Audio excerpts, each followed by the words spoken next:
नमस्कार 4 PM में आप सभी का स्वागत है। सपा के बागी विधायक मनोज पांडे आखिरकार बीजेपी में शामिल हो गए। मनोज पांडे के बीजेपी में शामिल होते ही अखिलेश यादव ने उन पर जमकर हमला बोला था। वहीं अब एक तस्वीर सामने आई है मनोज पांडे की, जिसमें बीजेपी के मंच पर मनोज पांडे रोते हुए नजर आ रहे हैं। मनोज पांडे की भावुक कर देने वाली ये तस्वीर सोशल मीडिया पर जमकर वायरल हो रही है। लोग तरह तरह की बातें कर रहे हैं। लोग कह रहे हैं कि मनोज पांडे को सपा छोड़ने का अफसोस है, इसलिए वो भावुक हो गए। वो तस्वीर भी आप देखिए, जब मनोज पांडे भावुक हुए थे, अपने आंसुओं को पोंछ रहे थे, उनके बगल में अमित शाह बैठे थे और स्मृति ईरानी कह रही थी कि मनोज जी का हमारे परिवार में आगमन है। वो कहती है कि जब कोई चौखट पार कर घर में प्रवेश करता है तो स्वागत का दिया लिए घर की बेटी बहनी खड़ी मिलती है। उसके बाद मनोज पांडे भावुक हो गए और वो रोने लगे। सोशल मीडिया पर लोगों की प्रतिक्रियाएं इस मामले को लेकर देखने को मिल रही हैं। विजय नाम के एक यूजर हैं, वो लिखते हैं कि कितना भी स्वागत करो, अब इन्होंने जो गद्दारी का तमगा हासिल कर चुके हैं, इसको इनकी कई पीढ़ी नहीं मिटा पाएगी। धन पद सब यही रह जाएगा, लेकिन आपके नाम के साथ गद्दार की उपाधि लेकर जाएंगे। विनोद नाम के यूजर लिखते हैं कि मतलब अमित शाह इसको भी डरा धमका कर ले आया बीजेपी में, या फिर पांडे का जाति प्रेम जाग गया अचानक से। तो लोग धोखेबाज बता रहे हैं मनोज पांडे को। जरा आप भी वो वीडियो देखिए और सुनिए कि उसमें किस तरह से मनोज पांडे जी भावुक हुए और किस तरह से उनका स्मृति ईरानी जी स्वागत कर रही है। जरा आप भी देखिए। मनोज पांडे जी का हमारे परिवार में आगमन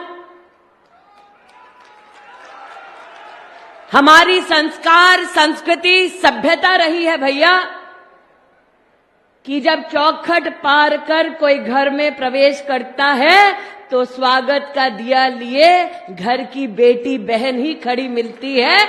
आज हमारे परिवार में आपका मैं स्वागत करती हूं।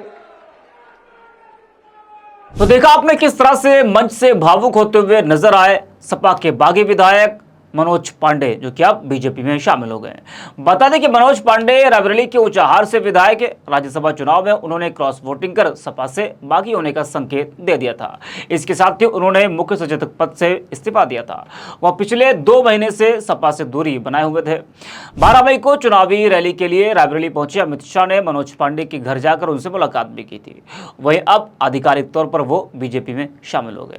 बता दें कि जब वो बीजेपी में शामिल हुए थे तब अखिलेश यादव ने उन पर जमकर हमला बोला था। अखिलेश ने कहा था कि सुनने में आया है कि हमारा दूसरा धोखेबाज भी बीजेपी में चला गया। वो कहते हैं कि मनोज पांडे की खासियत है कि वो जहां जाते हैं वहां गड्ढा खोदते हैं। सुनिए क्या कुछ कहा था अखिलेश यादव ने। सुनने में आया है कि हमारा दूसरा धोखेबाज भी यूं ही चला गया है।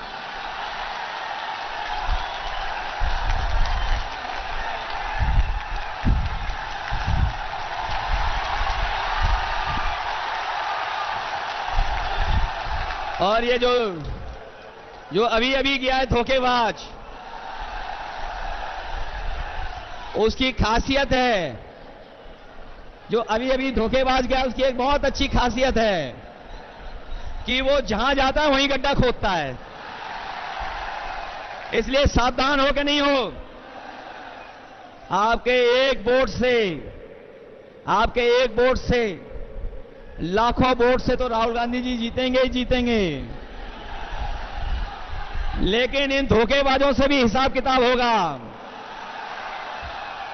मैंने सुना है कि कोई धोखेबाज जो समाजवादियों को धोखा दे करके अपने घर पर 2 नंबर वाले नेता को बुलाया था। कौन से नंबर वाले नेता को? अरे भाई, मैं नहीं बोल सकता 2 नंबरी नेता। तो इसलिए रायबरेली वालों और समाजवादियों, ये आपकी भी परीक्षा है कि अगर कांग्रेस पार्टी आगे बढ़ रही है तो 5 लाख से ज्यादा वोट जिताने का काम करना, इसलिए जिताना, यही निवेदन, यही अपील करने आया हूं। मैं बहुत बहुत बधाई देता हूं अपने कार्यकर्ता। वहीं अब सपा ने भी तैयारी कर ली है मनोज पांडे की विधायकी खत्म करने की। सपा मनोज पांडे के खिलाफ एक्शन लेने की तैयारी कर रही है। सपा के टिकट पर विधानसभा चुनाव में जीत दर्ज करने वाले मनोज पांडे की अब विधायक की सदस्यता भी जा सकती है। दल बदल कानून के तहत सपा अब मनोज पांडे के खिलाफ कार्रवाई कर विधायकी खत्म कराने की तैयारी कर रही है। बीते दिनों सपा प्रमुख अखिलेश यादव ने बगैर नाम लिए जुबानी हमला उन पर किया था। अखिलेश यादव ने जुबानी हमला करते हुए उन्हें यानी कि मनोज पांडे को धोखेबाज बताया था। इसके बाद उनके नाराजगी की बात सार्वजनिक हो चुकी है। मनोज पांडे लगातार तीसरी बार विधायक बने हैं और वह रायबरेली की ऊंचाहार सीट से तीसरी बार विधायक है, लेकिन वो अब बीजेपी में शामिल हो गए और सपा भी उनकी विधायकी खत्म करने की तैयारी कर रही है दल बदल कानून के तहत। इस वीडियो में इतना ही। आप देखते रहिए 4PM।